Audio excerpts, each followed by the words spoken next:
Autoriteti kombëtar i ushqimit ka konfirmuar praninë e aflatoksinës M1 në disa mostra të qumshtit vendas dhe në produkteve të tij të analizuara në qytetin e Vlorës.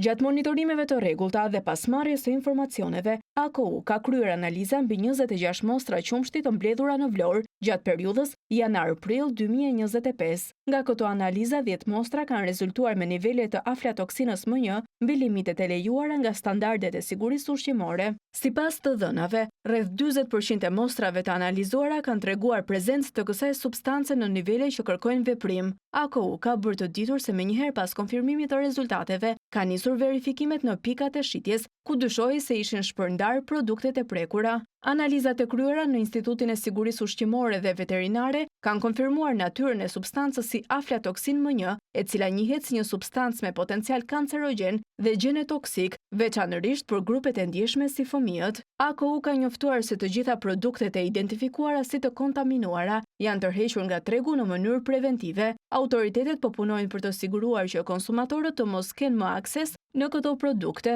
AKU po vijon hetimet për të përcaktuar burimin e kontaminimit dhe për të marrë masat e nevojshme për të parandaluar raste të ngjashme në të ardhmen. Konsumatorët në Vlorë këshillohen të jenë të informuar dhe të ndjekin njoftimet e AKU-s në lidhje me sigurinë ushqimore.